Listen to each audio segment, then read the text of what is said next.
बच्ची है हमारी उठा ली गई वो, हाँ परनी हुई। 5 दिन के बाद वापस मिली थाने में।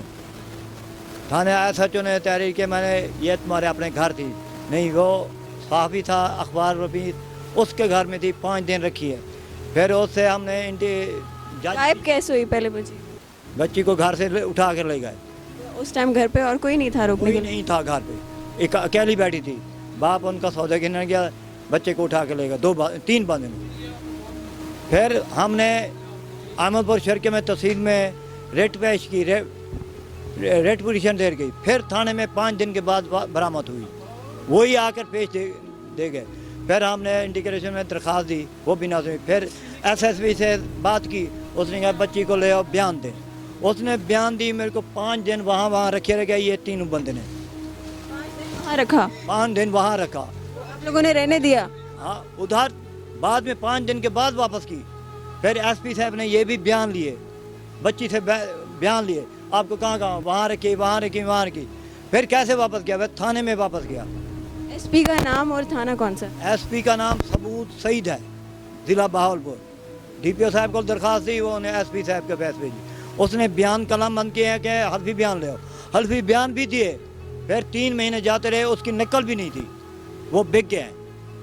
वो परला बंदा जो उठा के ले गया, उसने बड़े खर्च किए अंदाजे से बहस। अभी तक हमारी कोई कार्रवाई नहीं हुई, दरख्वास्त भी नहीं, उनके बयान भी लिए हैं बच्ची से। अगर आगे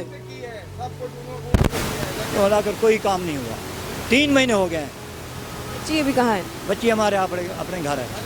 तो 5 दिन थाने में रखा, वो तो थाने में नहीं रखा, वो तो अखबार नवीस के पास थी, उसके भांजे के पास थी। फिर हमने रेट पिटीशन दायर की स्टेशन जज के पास, उधर से आई थाने में रेट। थानेदार ने उसको सख्ती की, या बच्ची दो या आप बैठ जाएं। क्यों दो? या बच्ची यहाँ बरामद करो या आप बैठ जाएं, आपको नहीं जाने दूंगा। फिर उसने 1 दिन की मोहलत मांगी, दूसरे दिन बच्ची पेश की थाने में।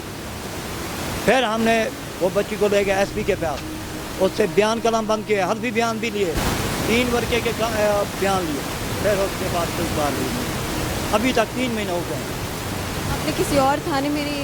हमारा थाना और शरीफ है, तहसील अहमदपुर शर्का, ज़िला बहावलपुर। उसमें कई कार्रवाई नहीं की।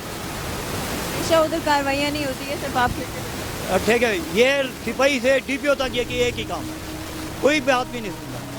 पटवारी हैं वहाँ, AC साहब भी नहीं सादे साहब नए लगे हुए हैं। हमारे 3-4 विरासतें हैं, रकम 10-10 हज़ार रुपया मांगते हैं एक विरासत का, जबकि सरकारी फीस है 500 रुपये। नहीं काम करते हैं। हमारे 4 विरासतें पड़े हैं ज़िले बहावलपुर के। तो आप कोई पैगाम देना चाहेंगे प्राइम मिनिस्टर साहब को? क्या आपके यही काम बात है हमारा। आपको उम्मीद नहीं है? हाँ, हमें कोई उम्मीद नहीं है, वहाँ कोई इंसाफ नहीं मिलता। आप कोई पैगाम दे दें, क्या पता आपका पैगाम आगे तक पहुंच जाए। असा ये DIG साहब को भी भेजे थे, IG पंजाब साहब को, उन्हें भेजे DSP साहब को। DSP साहब AC साहब का काम है वो करे। हूँ AC साहब भी गाल नहीं सुनता। हफ्ते 1 जाड़ा बंद है, अहमदपुर तहसील 8 जाड़े गायब होंगे। वो 2 घंटे आया, जेरे अमीर तरीन है MP MN उन्हें काम करे ना वाल किया। नहीं सादिक साहब, हाँ AC साहब हैं। चाहिए कि ये खुद वहाँ जाके हाँ ये पता करें। तहसील अहमदपुर शर्किया का साहब तहसीलदार ये 3 महीने से नहीं है। लोग इतना परेशान हैं, अहमदपुर तहसील में जाकर देखें कि कितनी रिश्तियाँ ले, रोज़ फिर 100 बंदा डेली आता है जाता है, कल आएगा। ये 3 महीने हो गए नहीं आया, अभी तक नहीं आया। वज़ीर आज़म साहब को कोई पैगाम दे दे ताकि आपकी बात सुनी जाए। हमारी विरासत करे, जायज़ कम करे, ना हक ना करे, हक करे, और हमारी बच्ची का इंतकाम भी ले।